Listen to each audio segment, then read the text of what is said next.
So hello friends, welcome back to अपना college. तो आज हम इंटरेक्टिव प्रॉब्लम्स क्या होती हैं वो देखने वाले हैं, इन्हें कैसे सॉल्व करते हैं।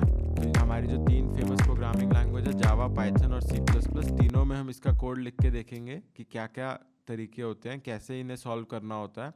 तो आप जिस भी लैंग्वेज में कोड करते हो उस लैंग्वेज में आपको पता लग जाए कि इंटरेक्टिव प्रॉब्लम्स कैसे सॉल्व करते हैं। थोड़ा सा इनका तरीका अलग होता है। यूजुअली जो हम कन्वेंशनल क्वेश्चंस करते हैं ऑनलाइन जजेस पे या ऑनलाइन साइट्स पे, उनसे थोड़ा सा अलग होता है। तो इस वीडियो में हम पूरा देखने वाले हैं क्या होता है। तो सबसे पहले तो ऑनलाइन जज क्या होता है ये समझना बहुत ज़रूरी है। तो जब भी आप अपना ऑनलाइन कोड सबमिट करते हो तो वो एक प्रोग्राम होता है वहाँ पे जो आपका जो कोड है उसे चेक करता है प्री कंस्ट्रक्टेड इनपुट डेटा पर या फिर टेस्ट केसेस पर। तो आपका वो कोड लेगा, सारे टेस्ट केसेस पे उसे रन करेगा एंड फिर आपको वर्डिक्ट देगा कि सही है या रॉन्ग आंसर है या टीएलई है या रन टाइम एरर है या कुछ भी।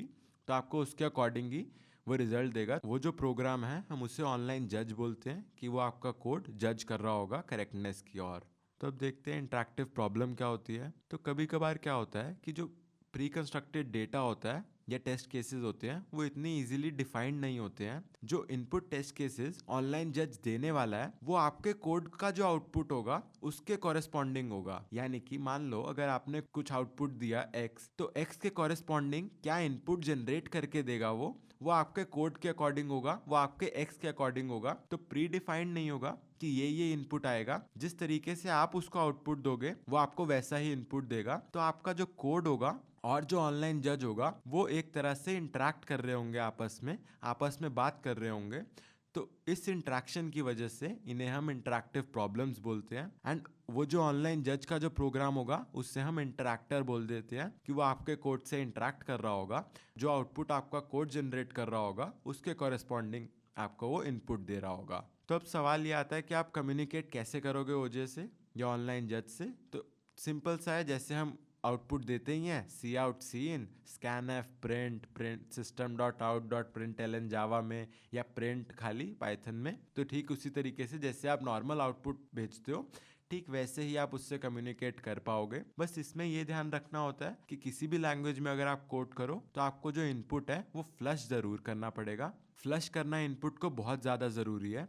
तो देखते हैं इतना इंपॉर्टेंट क्यों है। कभी कभार क्या होता है कि प्रोग्रामिंग लैंग्वेजेस एक इंटरनल बफर रख लेते हैं। वो डायरेक्टली आउटपुट सीधा डिस्प्ले नहीं करेंगे, वो एक बफर के अंदर रख लेंगे।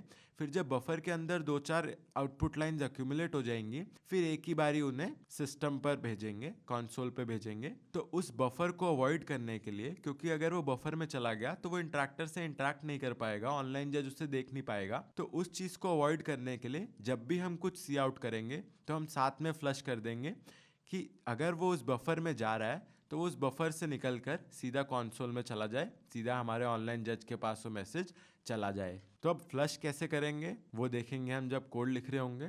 तो एक क्वेश्चन है गेस द नंबर। तो इसमें क्या होगा कि ऑनलाइन जज ने एक हिडन नंबर छुपा रखा होगा अपने पास। वो हिडन नंबर 1 से 10 पावर 6 तक के बीच में हो सकता है। एंड आपको कुछ कुछ क्वेरीज करनी है एंड वो नंबर को गेस करना है। तो वो नंबर गेस कैसे करोगे वो भी क्वेश्चन में दे रखा है। तो आप क्या करोगे, आप कुछ उसको नंबर दोगे कि अच्छा क्या ये आपका नंबर है। तो बदले में ऑनलाइन जज आपको दो स्ट्रिंग दे सकता है, या तो लेस देन या greater equal to. String less than का मतलब क्या होगा कि जो वो नंबर है वो लेस होगा जो नंबर आपने भेजा है ऑनलाइन जज को। एंड ग्रेटर इक्वल टू का मतलब क्या होगा कि जो हिडन नंबर है ऑनलाइन जज के पास वो बड़ा है या इक्वल है जो नंबर आपने भेजा है आउटपुट में। तो ये कुछ इंट्रैक्शन होगी। तो अब ये तो आप सोचोगे कि बहुत सिंपल है कि 1 से लेकर 10 पावर 6 तक नंबर्स होंगे, मैं सारे बार तो मैं 1 से लेकर 10 पावर 6 तक क्वेरी कर दूंगा एंड जब मेरे पास ग्रेटर इक्वल टू आ जाए पहला तो मैं आउटपुट कर दूंगा, है ना। बट इतना भी सिंपल नहीं है क्योंकि कुछ और भी रिस्ट्रिक्शंस होती हैं यूजुअली इन कोड में। तो इस क्वेश्चन में क्या रिस्ट्रिक्शंस है कि आप 25 से ज्यादा क्वेरीज नहीं कर सकते हो। तो आप at max 25 he number online जज को भेज सकते हो कि क्या ये आपका नंबर है, ये आपका नंबर है। तो आपको वो कॉरेस्पॉन्डिंगली रिस्पॉन्ड करेगा। एंड एंड में आपको जो नंबर है जो आपने डिटर्मिन कर लिया होगा कि यही नंबर है, आपको जो प्रिंट करना है उस इस फॉर्मेट में करना होगा, एक्सक्लेमेशन स्पेस वो नंबर। एंड उसके बाद आपको फ्लश करके अपना जो कोड है टर्मिनेट कर देना है। फिर आपको वो ऑनलाइन जज वर्डिक्ट दे देगा कि जो आपने नंबर गेस किया वो सही है या नहीं। तो अब एक बार इसका कोड देखते हैं। ठीक है। तो अब इसके कोड में आपको थोड़ा थोड़ा लग रहा होगा कि कुछ बाइनरी सर्च कर सकते हैं जिससे हमारी जो सर्च स्पेस है वो हर बार आधी आधी होती रहेगी। तो इस क्वेश्चन को कैसे सॉल्व करना है वो इम्पोर्टेंट नहीं है, क्या उसका मेथड होने वाला है। इम्पॉर्टेंट ये बात है कि कैसे इस तरीके के प्रॉब्लम्स को हम सॉल्व करते हैं, तो हमें वो सीखना है। तो इसमें क्या करेंगे, सबसे पहले तो हम लो और अपना हाई रख लेंगे। तो हम बाइनरी सर्च का यूज़ कर रहे होंगे इसमें, एंड अपना एक आंसर वेरिएबल रख लेते हैं। तो while low is less than equal to high, तो यहाँ पे हम मिड वाला जो नंबर होगा वो हम ऑनलाइन जज को भेज रहे होंगे कि बताओ इस नंबर पे आप हमें क्वेरी करके दो। तो यहाँ पे एंडल लिखना भी बहुत ज़रूरी होता है कि जो आपने नंबर, जो भी आपने आउटपुट भेजा है उसके बाद आपको एंडल लिखना है ताकि उसे पता लग जाए ये एंड हो गई ये लाइन। अब यहाँ पे जब भी आपने कुछ नंबर भेजा है तो उसके बाद आपको क्या करना होता है, फ्लश करना होता है। तो जो ताकि वो बफर में ना रहे, तो बस C++ में सी आउट फ्लश कर दोगे आप, तो आपका जो काम है वो बन जाएगा। अब ऑनलाइन जज आपको कॉरेस्पॉन्डिंगली एक स्ट्रिंग देगा। तो अब स्ट्रिंग के लिए, स्ट्रिंग अगर तो वो ऐसी हो सकती है या फिर वो ग्रेटर इक्वल टू होगी, यानी कि ग्रेटर इक्वल टू। तो इस केस में क्या होगा, high equal to mid -1, and यहाँ पे क्या होगा, low equal to mid +1, and यहाँ पे ग्रेटर इक्वल टू है तो हम क्या करेंगे, answer equal to max of answer comma mid, क्योंकि हमें मैक्सिमम नंबर बताना है जो ग्रेटर इक्वल टू होगा उस नंबर से, तो ये हमारा आंसर होगा। अब जब हमें फाइनली इन ऑपरेशंस के बाद हमारा आंसर आ जाएगा तो हमें प्रिंट कराने का भी फॉर्मेट दिया हुआ था क्वेश्चन में। तो यहाँ पे हमने एंडल किया एंड यहाँ पे फिर दोबारा सी आउट फ्लश कर दिया। ठीक है, तो एक बार अगर हम इसे रन भी करके देखें तो सबसे ज़्यादा इंपॉर्टेंट जो बात आती है कि इन्हें टेस्ट कैसे करें। तो टेस्ट में आपको भी साथ साथ इंटरेक्ट करना पड़ेगा ऑनलाइन जज से। तो उस इंटरेक्शन के लिए क्या कर रहे होंगे हम, तो मान लो अभी आपने बोला नंबर है 5 × 10⁵, तो मैंने बोला नहीं ये बड़ा है उस नंबर से। तो मान लो अभी हम जो नंबर डिसाइड कर लेते हैं वो है 12। ठीक है, तो अभी भी 12 वो है, तो ऑनलाइन जज ये भेजेगा, फिर ऑनलाइन जज ये भेजेगा, ये भेजेगा, फिर भी वो लेस देन वाला साइन भेजेगा, लेस देन वाला, लेस देन वाला। क्योंकि अभी मैं मान लो मैं इंटरेक्टर हूँ, मैं इंटरेक्ट कर रहा हूँ अपने कोड से, और मैंने अभी नंबर सोच रखा है 12। तो अब यहाँ पे 15, अभी फिर ये आ गया। अब मैं क्या करूँगा, ग्रेटर इक्वल टू वाला साइन दूंगा। 11 से भी बड़ा है, 13 से छोटा है, तो यहाँ पे आ गया 12, ये फिर ग्रेटर इक्वल टू। तो यहाँ पे अगर आप देखो तो जो नंबर मैंने सोचा था मैंने उसके अकॉर्डिंगली अपने कोड को इनपुट दिया, एंड मेरे कोड ने वही नंबर मेरे को आउटपुट कर दिया। तो मैंने यहाँ पे 12 सोचा था एंड यहाँ पे 12 मिल भी गया है मुझे। तो यही ब्यूटी होती है इन इंटरेक्टिव प्रॉब्लम्स की। ये तो अभी हमने C++ में देखा, अब एक बार हम फटाफट से जावा में भी देख लेते हैं, जावा में किस तरीके से हम फ्लश कर रहे होते हैं।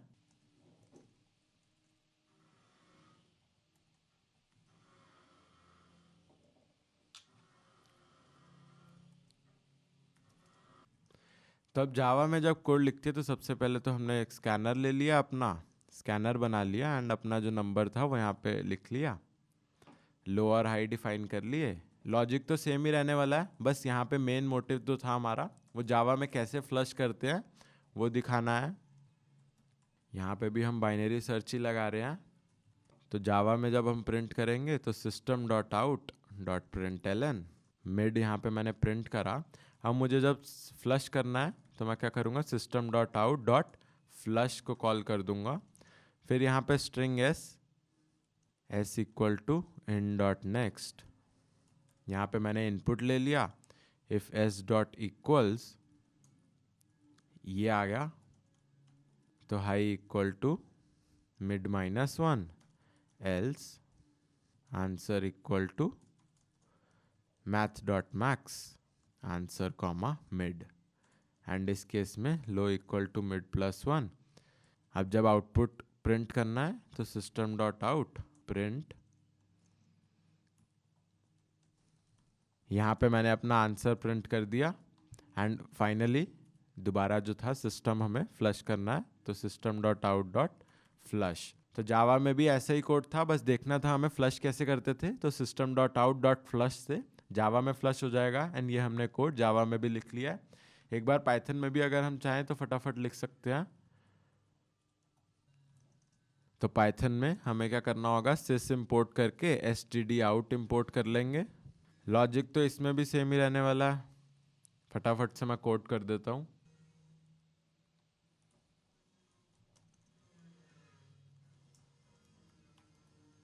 तब यहाँ पे जब हमें फ्लश करना होगा तो हम क्या करेंगे, stdout.flush। तो यहाँ पे stdout.flush से जो हमारा आउटपुट बफर होगा वो फ्लश हो जाएगा। एंड उसके बाद तो बस लॉजिक ना वही है।